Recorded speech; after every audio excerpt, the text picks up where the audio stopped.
আপনারা যদি বিশ্বাস করেন যে একটা জাতির স্বপ্ন সত্য হয়, তাহলে শেখ হাসিনার এই যে বাংলাদেশে আসার ঘোষণা, সেটাও কিন্তু সত্য, এবং তার জন্য তিনি আন্তর্জাতিক কূটনীতিতে যথেষ্ট কাজ করছেন, এবং তার ফল আপনারা কিন্তু এই বছরের শেষ নাগাদই দেখতে পাবেন। বন্ধুরা, আজ 28শে জুন ভারতের এনডিটিভিতে প্রধানমন্ত্রী শেখ হাসিনার নতুন একটি সাক্ষাৎকার প্রকাশিত হয়েছে, লিখিত সাক্ষাৎকার। সেখানে তিনি দৃঢ় কণ্ঠে ঘোষণা করেছেন তিনি এই বছরই বাংলাদেশে ফিরবেন।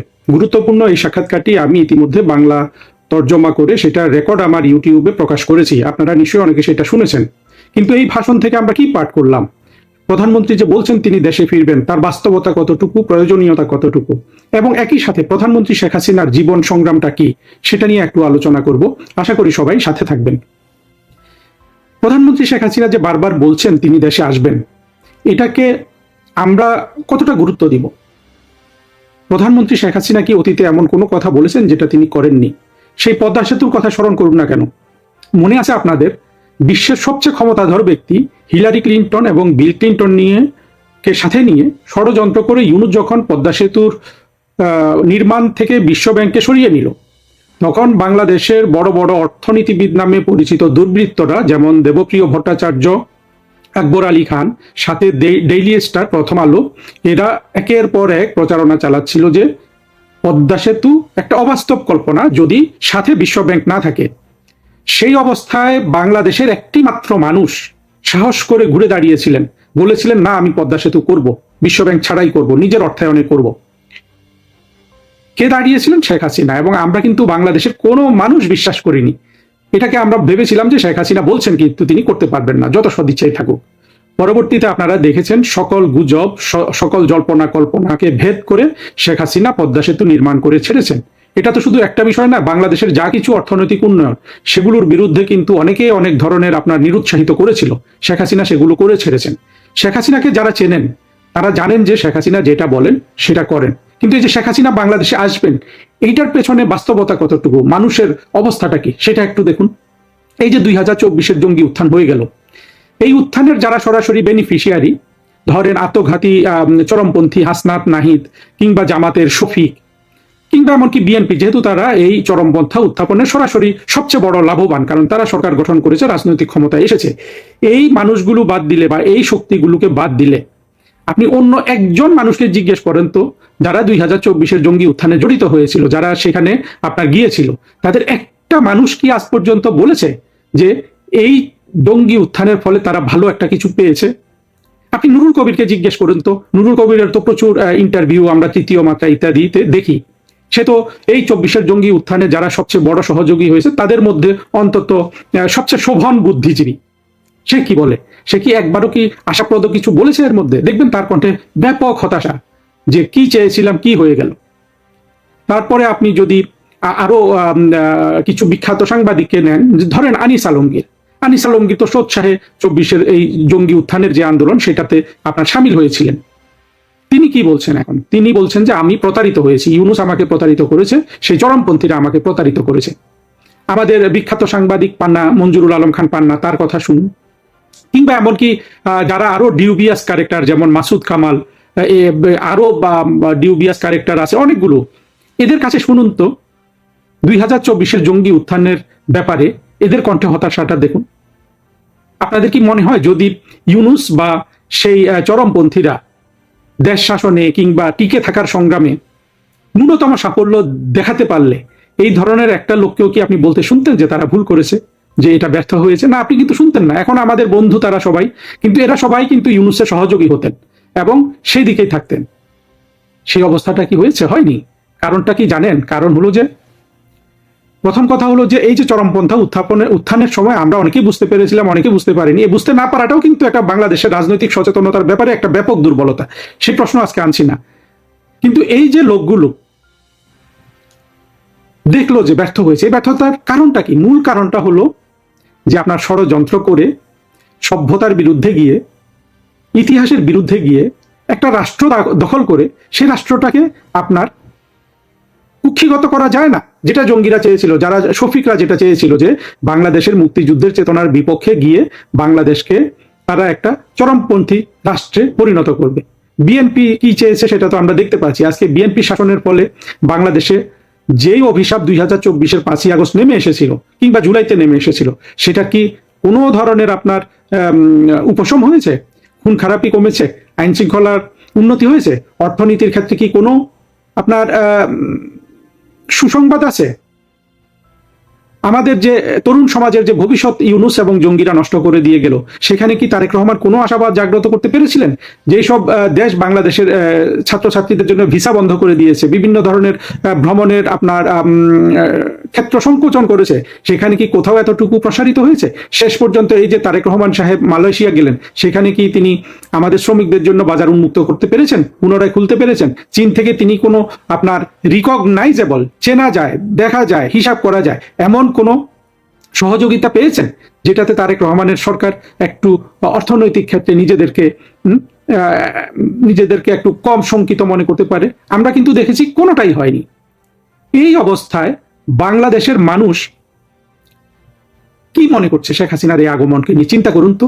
তার এগুলো তো বাদ দিলাম, তারপরে সবচেয়ে বড় চ্যালেঞ্জ আপনারা দেখছেন না, কিভাবে বাংলাদেশে চরমপন্থার উত্থান হয়েছে, কিভাবে রাস্তায় রাস্তায় এখন জঙ্গিদের পতাকা উঠছে, হ্যাঁ, চালাকি করে কলেমা লিখে সেই পতাকা তারা রাস্তায় রাস্তায় টাঙ্গিয়ে দিচ্ছে। এই অবস্থাটা তো আমরা জঙ্গিদের চরমপন্থার উত্থান যেটা হচ্ছিল জুলাইতে 2024-এ তখনই দেখছিলাম। নুরুল কবিররা হয়তো দেখে নাই, মাহফুজ আনাম হয়তো দেখে নাই, মতিউর রহমান হয়তো দেখে নাই, কিন্তু দেখেন আজকে যে চরমপন্থীরা ধীরে ধীরে বাংলাদেশ দখল করে নিচ্ছে এবং যেটার সাথে সংগ্রাম করে তারেক রহমানের টিকে থাকার কোনো সম্ভাবনা নাই। আমরা এমনকি 2001 থেকে 6 সালেও দেখেছি যে তারেক রহমান এইসব চরমপন্থীদের একদিক থেকে তো উনি এদের প্রশ্রয় দেন, আরেক দিক থেকে উনি চাইলেও তাদেরকে উনি দমন করতে পারেন না, এবং দমন করতে গেলে তারা যেইভাবে তারেক রহমানের উপর খেপবে, সেইখান থেকে কিন্তু তারেক রহমানের জীবনহানিরও কিন্তু আশঙ্কা আছে, আমি এটা আগাম বলে রাখলাম। এবং যেই নুরুল কবির, মতি, মাহফুজ এরা চরমপন্থা উত্থানে সরাসরি আপনার সহযোগী হয়েছে, এমনকি সলিমুল্লাহ খান, ফরহাদ মজার, এগুলো প্রত্যেকটা লোককে প্রকাশ্য দিবালোকে আপনার চরমপন্থীরা যারা আজকে কলেমার পতাকা উত্তোলন করছে, এরা যদি ভালোভাবে গেড়ে বসতে পারে, প্রত্যেকটা লোককে কিন্তু আপনার চৌরাস্তার মাঝখানে এনে কিন্তু জবাই করবে। কারণ এই লোকগুলো প্রত্যেকে নাস্তিক, অথবা সমাজে এমন কিছু করেছে যেটাকে তারা মনে করে যে ওই চরমপন্থীদের যেসব ধর্মীয় বিষয় টিষয় সেগুলোতে তারা চরম ব্যত্যয় ঘটিয়েছে।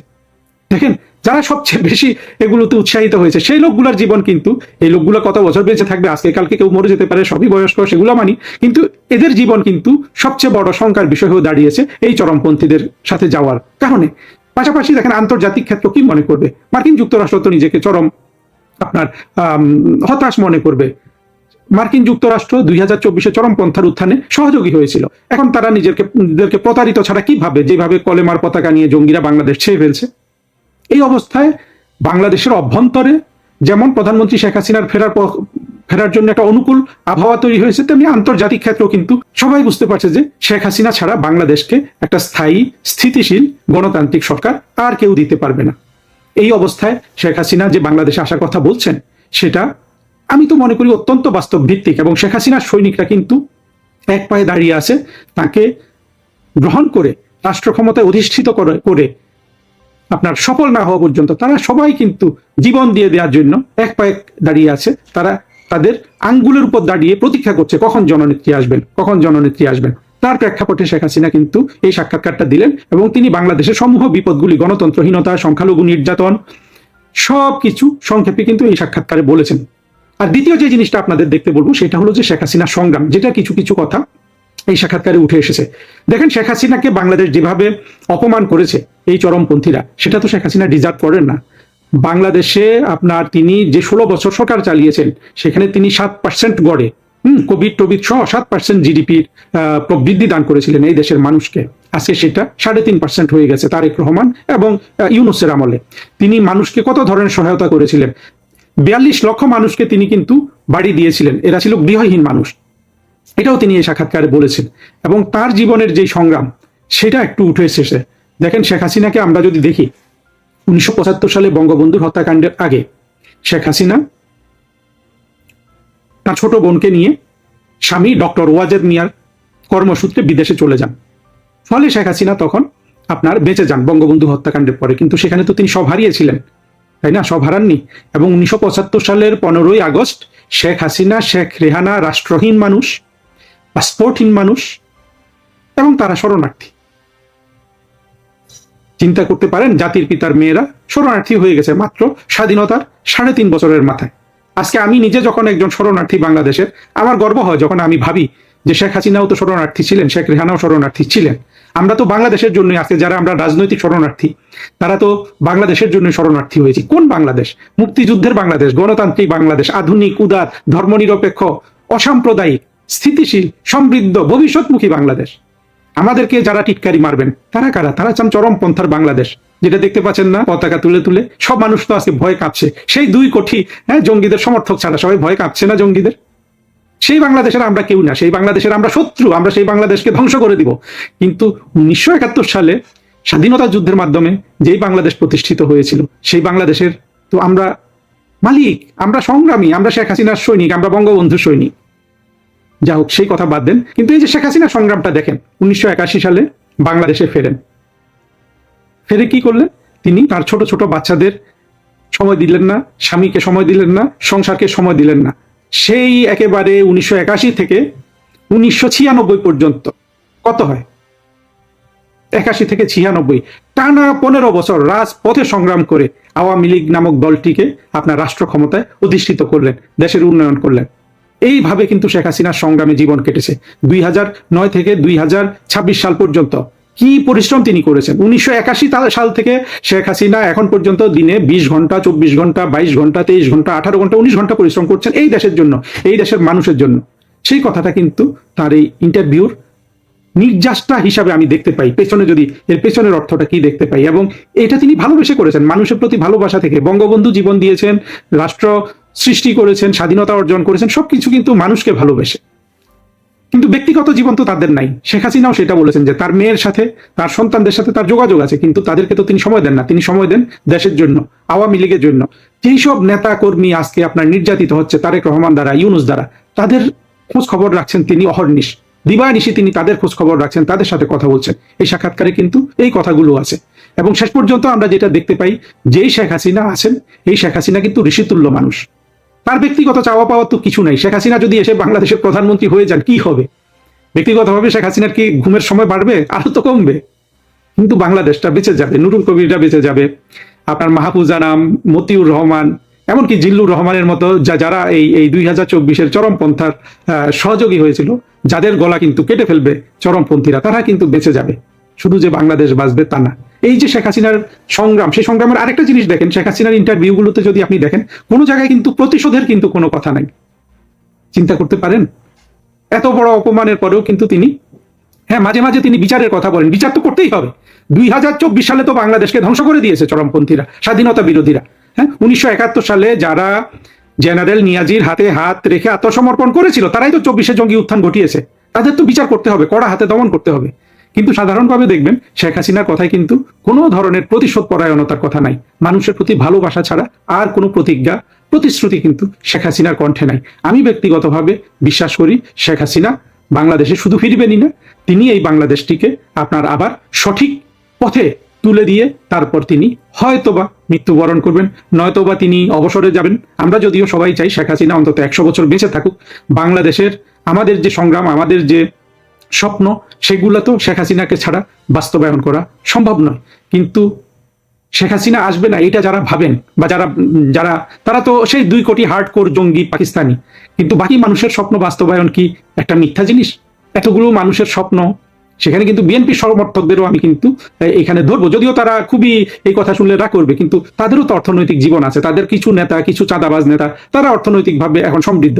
কিন্তু এই যে বিএনপির যে আপামর জনগণ থেকে যে সমর্থক গোষ্ঠী আছে, তাদের অর্থনৈতিক জীবনে দুর্দশা নাই, যেটা তো শেখ হাসিনা ছাড়া কেউ আসলে আপনার দূর করতে পারবে না। সুতরাং এত কোটি মানুষের, অন্তত বাংলাদেশের মানুষ যদি আজকে 18 কোটি ধরি, সে 16 কোটি মানুষের স্বপ্ন একটি শান্তিপূর্ণ, স্বাভাবিক, ভবিষ্যৎমুখী, সমৃদ্ধ বাংলাদেশ। সেই স্বপ্নটা কি মিথ্যা? সেই স্বপ্ন যদি মিথ্যা হয়, তাহলে শেখ হাসিনার আশাটাও মিথ্যা হিসাবে আপনি কল্পনা করতে পারেন। আর সেই স্বপ্ন যদি বাস্তবায়ন করার কথা বলেন, সেই স্বপ্ন যদি সত্য বলেন, এবং আপনারা যদি বিশ্বাস করেন যে একটা জাতির স্বপ্ন সত্য হয়, তাহলে শেখ হাসিনার এই যে বাংলাদেশে আসার ঘোষণা, সেটাও কিন্তু সত্য। এবং তার জন্য তিনি আন্তর্জাতিক কূটনীতিতে যথেষ্ট কাজ করছেন, এবং তার ফল আপনারা কিন্তু এই বছরের শেষ নাগাদই দেখতে পাবেন।